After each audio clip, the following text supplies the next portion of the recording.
three particles AB and C each of mass m are placed in a line with AB is equals to BC is equal to D.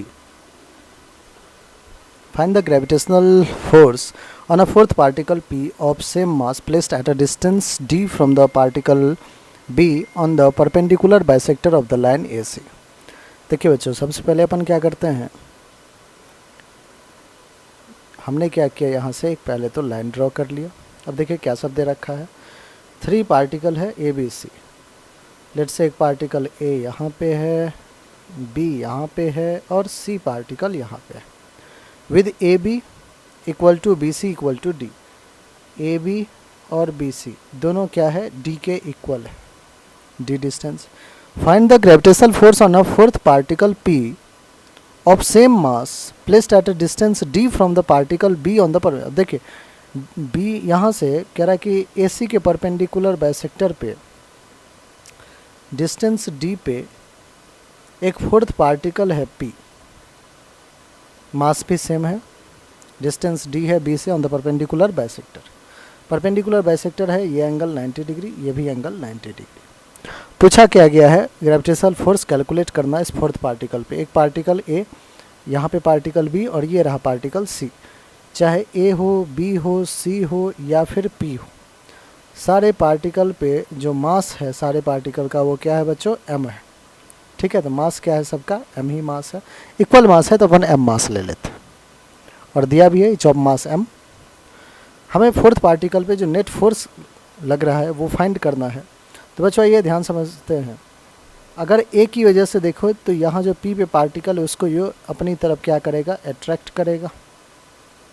ठीक है, अब next अगर बात करें हम, जो हमारा सी पे पार्टिकल है वो भी इसको अपनी तरफ अट्रैक्ट करेगा. एक और पार्टिकल आपको दिख रहा होगा बच्चों जो कि बी पे है, वो इसको अपनी तरफ अट्रैक्ट करेगा. तो ऐसे 3 जो है आपको फोर्स आते हुए दिखेंगे. अब बच्चों यहाँ से ध्यान समझिएगा, अगर मैं ए वाले की बात करूँ या फिर मैं सी की बात करूँ, तो अगर परपेंडिकुलर डिस्टेंस देखें तो ये भी डी है, ये भी डी है, ये 90 डिग्री है. तो राइट एंगल ट्रायंगल से आप इसको D A square plus D A square लिख सकते हैं, जो कि under root of 2 D A square हो जाएगा, जो कि रूट 2 डी हो जाएगा. सिमिलरली ये भी रूट 2 डी होगा. मास भी बच्चों एम मास एम मास एम मास. तो आप ये कह सकते हो कि जो फोर्स ड्यू टू ए होगा as well as force due to C होगा. ठीक है, वो क्या हो जाएगा, तो G mass 1 mass 2 that is G M square upon root 2 D separation है इसका square, that is G M square upon root 2 का स्क्वायर 2 डी स्क्वायर. एक चीज़ ये पता चल गया. फोर्स ड्यू टू बी अगर पूछा जाए, बी पे जो पार्टिकल है वो अट्रैक्ट कर रहा है G M into M M square और डिस्टेंस डी है, दोनों के बीच में सेपरेशन तो डी स्क्वायर. अब ध्यान से देखिएगा बच्चों यहाँ पे काम, क्या मैं कह सकता हूँ कि ये जो हमारे पास फोर्स आ रहा है, फोर्स ड्यू टू ए, इसके 2 कंपोनेंट मैं ब्रेक कर सकता हूँ, एक इस डायरेक्शन में एक इस डायरेक्शन में. सिमिलरली बच्चों फोर्स ड्यू टू सी है, इसको क्या मैं 2 कंपोनेंट ब्रेक कर सकता हूँ इस फोर्स का. फोर्स ड्यू टू सी है, इसका एक डायरेक्शन ये हो गया, दूसरा डायरेक्शन ये हो गया. ध्यान से देखिए एफ ए और एफ सी की वैल्यू सेम है. ये है हमारा 90 डिग्री, ये है हमारा डी और ये भी है डी. तो बच्चों हम लिख सकते हैं कि ये एंगल 45 हो जाएगा और ये भी एंगल क्या हो जाएगा, 45. सिमिलरली ये भी एंगल क्या हो जाएगा, 45, क्योंकि ये भी डी है ये भी डी है. तो अगर मुझे कंपोनेंट लिखना रहा तो इस एफ ए का कॉस थीटा कंपोनेंट तो नीचे आ रहा है, ये है F A sign 45.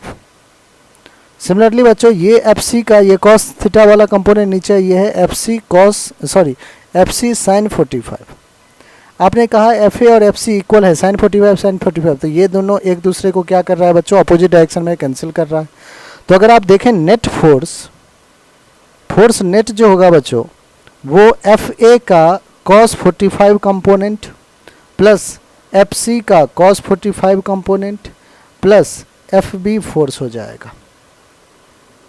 F A और एफ सी का कॉस कंपोनेंट आ रहा है नीचे की तरफ और एफ बी तो भैया उसी डायरेक्शन में है ही.